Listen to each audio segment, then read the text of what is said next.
Hello and salutations, my name is John Johnson and welcome to something a little new for me. This is an FAQ video, frequently asked questions. I never thought I would have enough people ask me a question to do this, but I've had several messages about some of these questions, and the latter few are just kind of people on Twitter asking me when I asked if they had any questions since I was going to be making this video.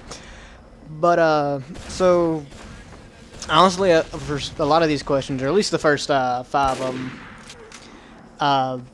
people on YouTube just, kept sending me messages. Some of them I got upwards of 20 times, and so writing the same answer over and over and over again can get kind of old. So I decided to go ahead and do this video, and hopefully not make myself seem like a self-indulgent douchebag in the process. I'm putting it over this footage of me playing Team Fortress 2, just because. Why not? I figured it'd make more interesting than just a black screen. Yes, I'm playing the Xbox 360 version. I know I suck. I apologize. I like the computer version better, but for certain reasons I wasn't able to record it. So, and plus, this is the first time. The first time I played Team Fortress 2 was on the 360. So I'm probably better at it than I am on the computer version too. Not that I'm particularly good in the first place. But anyways, let's go ahead and get to the questions. Question number 1: what started you LPing, or what started you getting into LPing? I used to frequent a forum called Zelda Universe. Shout out to anybody who's watching this that's from there. Very, very nice fan forum for Zelda, obviously. And one day on the newsfeed, they had a link to Josh Jepson's channel.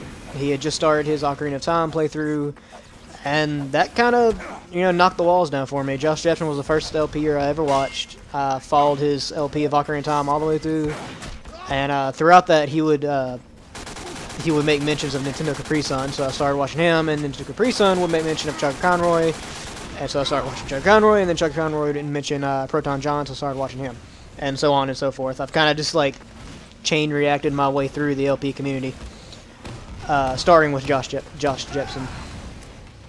And I've been watching for several years. Like I said, Ocarina of Time, the very first episode of Ocarina of Time, if you look at the day it was uploaded, that was the day I started watching LPs, excuse me. And I've always wanted to do them myself, but I've always hesitated because of my voice. I think I mentioned this in one of my episodes of Majora's Mask, I think.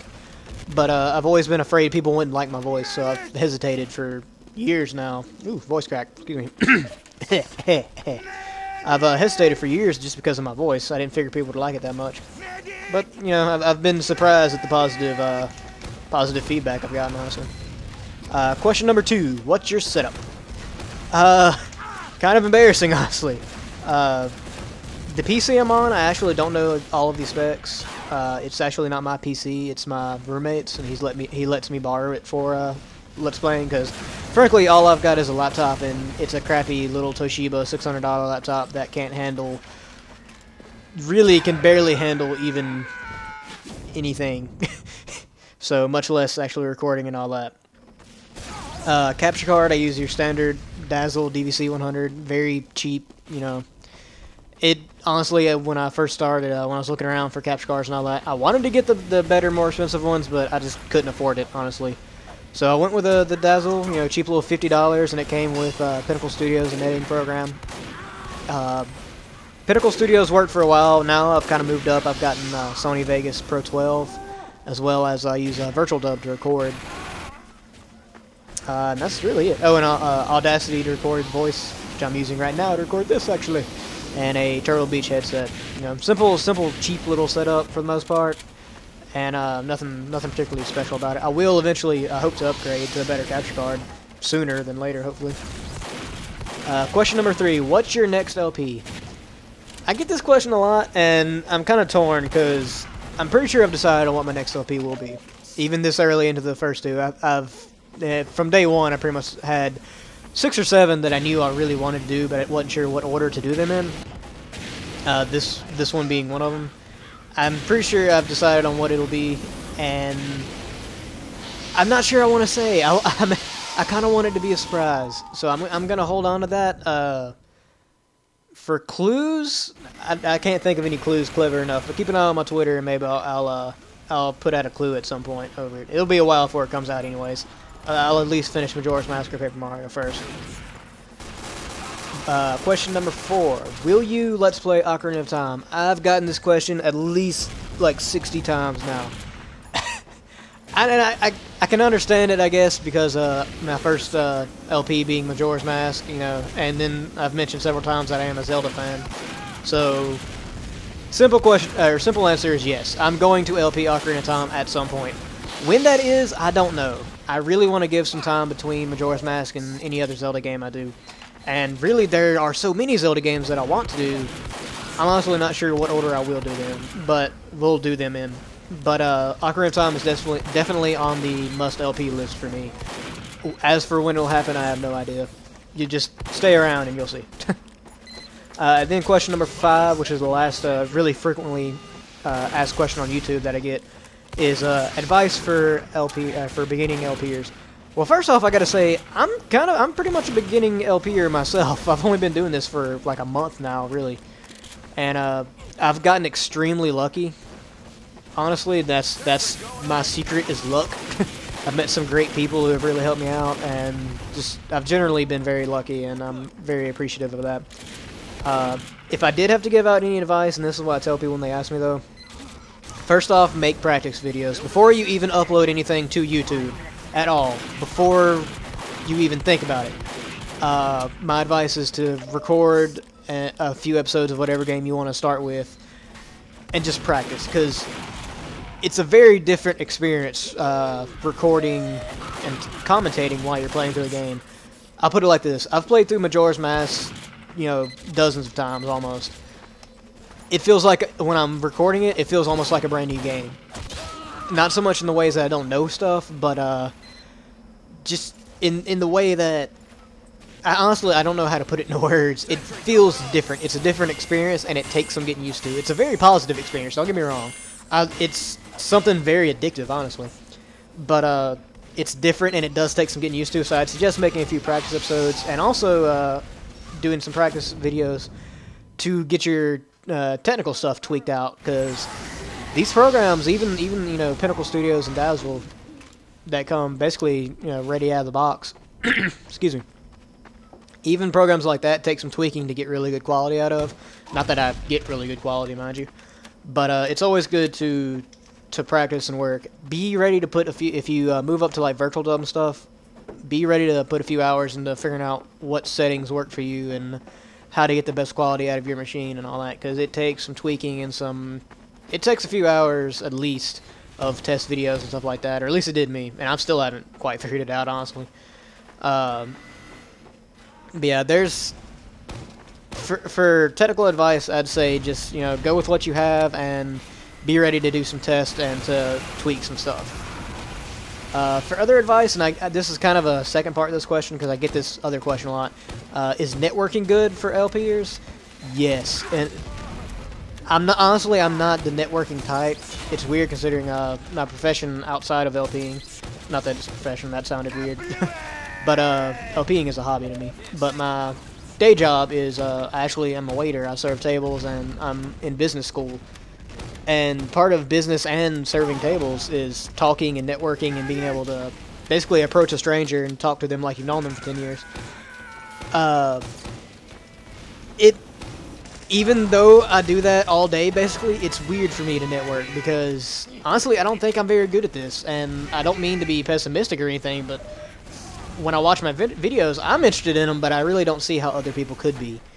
And it greatly confuses me when I get comments and positive feedback. But despite all that, networking is something that is necessary, and it's something that's worth it. You know, you meet great people in the community. You'll meet some bad people too, don't get me wrong. There are those trolls and haters out there. But the good greatly outweighs the bad. I'll put it like that. You know, the people I've met have really made my short time here on YouTube so far just great. They've made my day so many times. And beyond that, just networking really helps you get out there. It helps you get your name out there, and it just helps. It just helps. It just helps a lot. I'll leave it at that. That's all for the questions that I got on YouTube. pretty frequently. The next three and the last three, or excuse me, the last three I'm about to answer now, getting tongue twisted here, are questions I just kind of. I was making the video and I asked on Twitter, you know, if you have any questions for me, might as well let me know now so I can answer them. And these three are the big ones that came up. First one is, do I plan on ever doing co-commentary? I would like to. Again, like I said before, I'm honestly not the networking type. I can do it and I'd like doing it. Don't get me wrong, but it's hard for me to do. And as much as I would like to co-commentary with somebody, I want to wait until I'm kind of big enough on my own that I don't have to. I won't be accused of mooching or anything like that. I'll put that's the easiest way to put it. Because you know, I really want to prove myself on this. You know, if I'm not able to get to X amount of subscribers by myself, then I have no right to basically mooch off of anybody else's subscribers. That said, I really do want to co-commentate on something, even if it's a game that I know a lot of the older LPers have videos where they're the ones playing a single-player game and they just have somebody else commentating for the hell of it. I'd really like to do something like that because it takes a little bit of pressure off of me if I'm not playing a game, and I can really commentate and put thought and concentration into that. But at the same time, I'd like to play multiplayer games too. I've actually, for some reason, I have this weird idea of doing Mario Kart online and doing co-commentary on. I don't know why, but whenever I think of me doing co-commentary, that's the game I think of doing it on for some reason. But short answer is yes, I do at some point in the future. I'm not sure when, but give me a little while. Let me get a little better and get some practice under me, and I'll definitely start looking for somebody to co-commentate with. Next question: why am I growing so quickly? I don't know. I don't know. I honestly don't. It's greatly surprising me that even 1 or 2 people watch my videos, and much less I hit 150 subscribers a day, and I'm just shocked. I am in a perpetual state of shockness from the fact that people are actually watching my stuff and commenting on it, and I'm flattered. I'm greatly flattered, and I'm greatly appreciative of everything that people have said on my videos and the positive feedback and all that, and even the constructive criticism I've gotten has been great, and I'm greatly appreciative of it. But it befuddles me that anybody watches my stuff and calls it good. It really does. And I'm not usually a pessimistic type. You know, if I do something good, I normally am able to acknowledge it. But with this in particular, I don't know if I spent 2 years, or the better part of 2 years, kind of convincing myself I wouldn't be very good at it. So I don't know. Now that I've started and people are telling me I'm good, it just kind of comes as a surprise.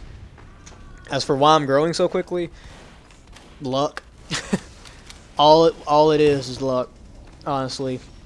For advice on how to grow quickly, personally, and I'm sure most people that are watching have already heard this, but the big thing that I do is I go on a lot of other videos and comment. You know, I not just like BS comments either, but actually watch the video and comment on something if it's worth commenting on. Don't just comment for the sake of getting your name out there. It has to be sincere, otherwise it's just going to end up pissing people off. So that's the only thing I can really equate it to, because I don't know. And Twitter helps. Twitter always helps. Last question: favorite type of music?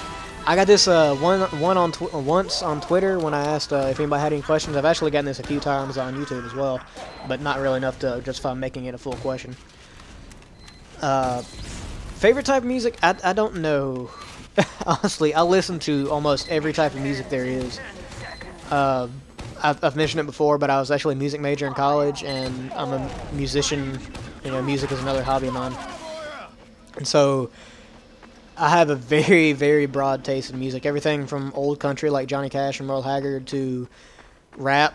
There's this the rapper I like called Bus Driver, and there's a few others I could name that I really like. Not so much on the mainstream stuff, but folk music. I'm really into folk music right now. Right now, my favorite band has got to be Mumford & Sons, without a doubt. I haven't heard a band give me chill bumps like Mumford & Sons has in a long, long time. I actually was just telling one of my roommates about how great their new album, Babel is. So I've really been into them lately. That's almost all I've been listening to is Mumford & Sons. Mumford & Sons, Mumford & Sons, Mumford & Sons. Great band if you haven't heard them. Even if banjo and folk music and stuff like that isn't your cup of tea, just give it a try. Because I've known some weird people who, I put it like this. I know people I work with who all they do is go around blasting Lil Wayne and mainstream hip-hop and all like that. That's all they blast all the time. And I let them listen to Mumford & Sons once, and now they blast that. That's how universal they can be. I don't know how, because the only way I can really describe their genre is kind of bluegrass, folky, kind of. But a lot of people, even people who don't listen to that kind of music, have told me they really like it. So give it a chance. You may like it, you may not. Personally, I love it. That's definitely my favorite band at the moment, but my favorite band tends to change every month or so. That's all for the questions I've gotten a lot of lately, and the Twitter questions as well. Thank you for watching this. If you actually stuck all the way through this, bravo. I will give you a pat on the back if I ever meet you. But, you know, guys, thank you so much for putting me where I am. I probably wouldn't still be doing this if it wasn't for you, honestly. If it wasn't for the positive feedback I've been getting and all that, it's really motivated me to do the best I can at this and really take it seriously and do a good job at it. And I sincerely thank you. You guys have made my